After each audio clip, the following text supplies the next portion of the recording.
Muy buena, me llamo Ángel y estoy en el equipo 3 que nos tocó el tema del modelo atómico de Rutherford y de Bohr. Junto a mis compañeros Daria Tavera, Iravi Suero, Vanessa Urbano, Ángel Gavín, su servidor, Salia Guevara y Manuel Leonor, estaremos presentando todos los modelos, todo lo que tienen que saber del modelo atómico de Rutherford y de Bohr. Gracias. Antes de hablar en lleno de los modelos de Rutherford y Bohr, tenemos que saber de dónde provienen sus ideas e hipótesis, y de esto les estaré hablando. Thomson, en el 1904, lanzó la primera hipótesis sobre la estructura interna del átomo, diciendo que el átomo estaba constituido por corpúsculos con cargas eléctricas negativas uniformemente distribuidos en una esfera difusa de electricidad positiva, lo cual explicaba su neutralidad eléctrica. El interés de Thomson en apoyo de su modelo atómico fue mostrar que las propiedades del átomo por su estructura de anillos eran similares en muchos aspectos a las que se adjudicaban a los elementos químicos y que en particular dependían de su peso atómico de manera análoga a lo que expresaba la ley periódica. Luego de esto, Heiger y Marsen en el 1909 idearon un experimento en el que hicieron incidir partículas alfa sobre láminas metálicas lo suficientemente finas como para que fuera máxima la probabilidad de que las partículas solo fueran dispersadas por un único átomo durante el tiempo que se tardaba en atravesar la lámina. De este experimento se esperaba de que, de acuerdo con el modelo de Thomson, las partículas alfa, por ser de alta energía y de gran masa, solo sufrieran muy leves desviaciones al atravesar el átomo, pero se sorprendieron al observar que varias partículas golpearon la lámina y se volvieron hacia atrás. Después, en el 1911, Rutherford analizó el resultado del experimento anterior y llegó a la conclusión de que la dispersación hacia atrás se debía a la consecuencia de una única colisión. Hizo cálculos y comprendió que era imposible que esto ocurriera a menos que se pensara que los átomos tenían prácticamente toda su masa concentrada en un diminuto núcleo. En ese momento tuvo la idea de un átomo con un núcleo diminuto de gran masa y portador de carga positiva, rodeado por electrones con masa despreciable comparada con la del núcleo, y el número suficiente para neutralizar a la carga del núcleo. Más tarde, en el 1913, la idea de Bohr fue tratar de establecer una íntima relación entre el modelo atómico de Rutherford y los datos espectrales. Propuso su modelo cuantificado del átomo para explicar cómo los electrones pueden tener órbitas estables alrededor del núcleo.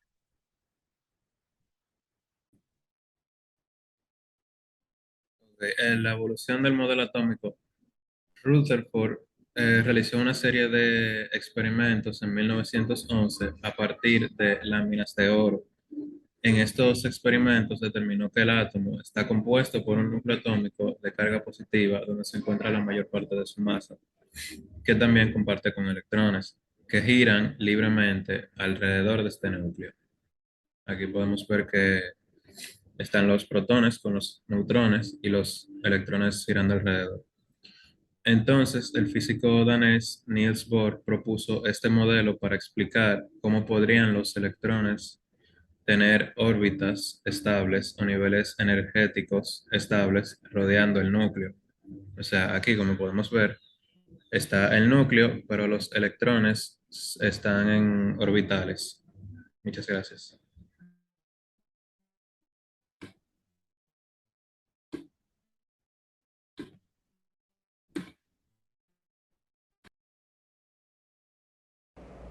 Hola, ahora yo les voy a hablar sobre los aportes que ambos modelos hicieron, ya sea el de Rutherford y el de Bohr. Cabe destacar que los aportes que yo voy a mencionar fueron los aportes más notorios, los aportes más importantes que pudieron alcanzar ambos modelos. Entonces, el aporte del modelo atómico de Rutherford fue súper importante, ya que en este se postuló que el átomo estaba formado por un núcleo en el cual se podía encontrar casi la totalidad de la masa, y también mediante esta postulación se dio a confirmar que la totalidad de la masa que se encontraba en ese núcleo del átomo llevaba carga positiva, mayormente. Las dos aportaciones del modelo de Bohr fueron las siguientes. La primera, que se desarrolló sobre la mecánica cuántica, sobre el concepto de la mecánica cuántica y la estructura electrónica del átomo de hidrógeno y la estabilidad de los átomos. La segunda fue que a través de todos estos estudios que realizaron los filósofos, físicos, matemáticos, etcétera, se resolvió el dilema plasmado sobre la teoría clásica, que decía que ya los resultados que habían hecho eran incomprobables, pero gracias a este modelo se pudo desarrollar aquel objetivo, se pudo llegar a aquel objetivo.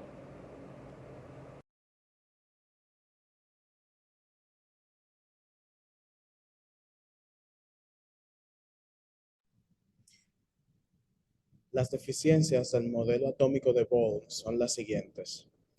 Dado que los electrones son muy rápidos, deben considerarse no solo en física clásica, sino también en la teoría de la relatividad.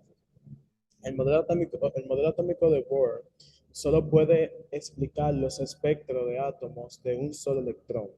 No puede explicar los espectros de átomos de varios electrones.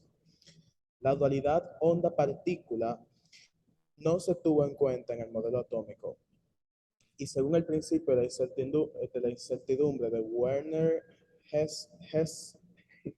Heisenberg, la ubicación y la velocidad del electrón en el átomo no se puede determinar simultáneamente con absoluta certeza. Por tanto, el concepto de órbita es erróneo. Y no menciona los neutrones en el modelo atómico. Slide. Las deficiencias del modelo de Rutherford fueron, bueno, el principal problema de este modelo fue que se asumió que los electrones giraban en órbitas circulares en torno al núcleo. Según estos, los electrones se deberían de mover a gran velocidad, lo que junto con la órbita que describen lo harían perder energía colapsando con el núcleo. Hoy se sabe que esto no sucede.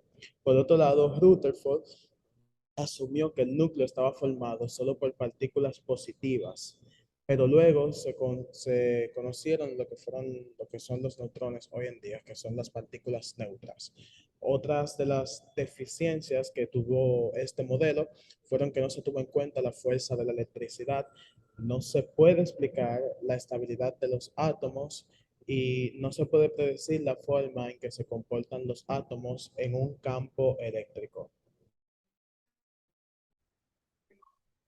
Entonces, yo les estaré hablando de la descripción de ambos modelos atómicos, el de Rutherford y el de Bohr.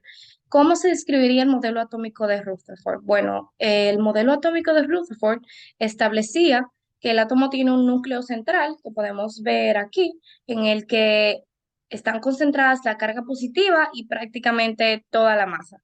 La carga positiva de los protones es compensada con la carga negativa de los electrones que se hallan fuera del núcleo, lo que Rutherford consideró esencial para explicar los resultados experimentales fue una concentración de carga en el centro del átomo.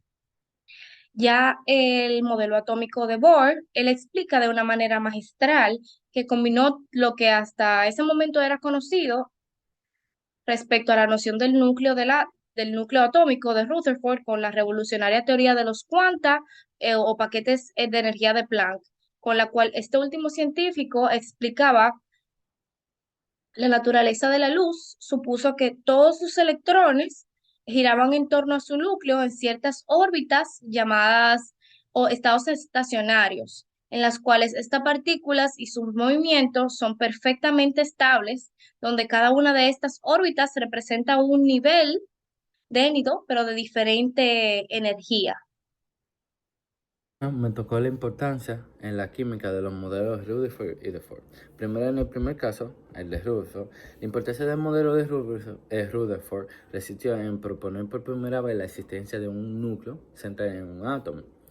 Lo que Rutherford consideró esencial para explicar los resultados experimentales fue una concentración de carga en el centro del átomo, ya que sin ella no podía explicarse que algunas partículas fueran rebotadas en dirección casi opuesta a la del incidente.